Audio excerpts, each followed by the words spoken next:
नमस्कार दोस्तों, आपके साथ मैं हूं मुबश्शर। कश्मीर के पूर्व राज्यपाल सत्यपाल मलिक इन दिनों भारतीय जनता पार्टी सरकार के विपरीत रुख इख्तियार करके बैठे हुए हैं। हाल ही में पुलवामा हमले को लेकर दिए बयान के बाद अब सत्यपाल मलिक एक के बाद एक ऐसे बयान दे रहे हैं जो भारतीय जनता पार्टी के लिए सिर दर्द को बढ़ा रहा है। दोस्तों, ऐसा पहली बार नहीं है कि सत्यपाल मलिक ने सरकार के खिलाफ बोलने की हिम्मत दिखाई है। इससे पहले भी सत्यपाल मलिक किसान आंदोलन के समर्थन में खड़े होने से लेकर गोवा में भ्रष्टाचार के मुद्दे को उठाने और जम्मू कश्मीर डील में अंबानी और आरएसएस नेता का नाम लेने जैसे बड़े बड़े मुद्दों पर अपनी बेबाक राय रख चुके हैं। और इस वक्त सत्यपाल मलिक सियासी केंद्र में एक बार फिर से आ गए 2019 में हुए पुलवामा हमले को सनसनीखेज खुलासों को लेकर।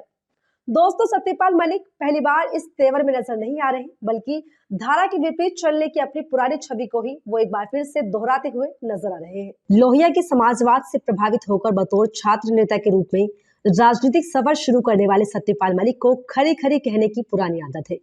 जाट परिवार से आने वाले सत्यपाल मलिक के पूर्वज यूं तो हरियाणा के हैं, लेकिन सत्यपाल मलिक की पैदाइश वेस्ट यूपी की है।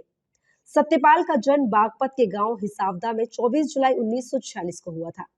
उनके पिता स्वर्गीय बुद्ध सिंह उत्तर प्रदेश के राजस्व विभाग में नायब तहसीलदार थे और सत्यपाल जब 2 वर्ष के थे तभी पिता का निधन हो गया। पिता के देहांत के बाद सत्यपाल मलिक की मां उन्हें लेकर अपने मायके हरियाणा के चरखी दादरी चली गई।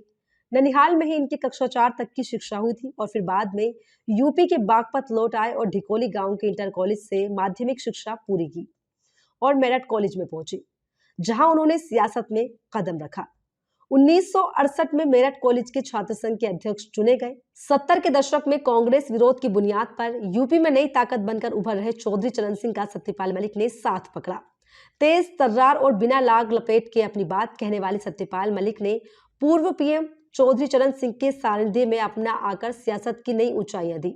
1974 में भारतीय क्रांति दल के टिकट पर युवा सत्यपाल मलिक 28 साल की उम्र में विधायक बने और फिर मुड़कर पीछे नहीं देखा। 1977 में इमरजेंसी का विरोध कर सत्यपाल मलिक को जेल में भी जाना पड़ा था। 1980 से 1985 तक लोकदल के राज्यसभा सांसद रहे, लेकिन उम्र और तजुर्बे से परिपक्व होते हुए सत्यपाल को जब यह एहसास हुआ कि चौधरी चरण सिंह के साथ उन्हें पश्चिमी यूपी की राजनीति तक ही सीमित रहेगा, तो वो कांग्रेस विरोध छोड़कर कांग्रेस में ही शामिल हो गए। 1985 में 1989 तक कांग्रेस के राज्यसभा सांसद रहे। इसके बाद अगले ही कुछ सालों के भीतर कांग्रेस के अंदर से ही कांग्रेस के खिलाफ एक नारा गूंजने लगा था, राजा नहीं फकीर है, देश की तकदीर है। बोफोर्स के मुद्दे को लेकर सत्यपाल मलिक राज्यसभा सांसद के पद से त्यागपत्र देकर पूर्व प्रधानमंत्री वीपी सिंह के जनता दल में शामिल हो गए। जनता दल से सांसद बने और वीपी सरकार में मंत्री भी बने। वीपी सिंह के साथ भी लंबी सियासी पारी नहीं खेल सके और लोकदल के दौरे से साथ ही मुलायम सिंह यादव के साथ हो लिए। 1996 में जाट बहुल अलीगढ़ संसदीय सीट से सपा प्रत्याशी के रूप में लोकसभा चुनाव लड़े, लेकिन जीत नहीं सके। सपा के साथ भी सत्यपाल मलिक लंबी सियासी पारी नहीं खेल सके और 2004 में बीजेपी का दामन थाम लिया।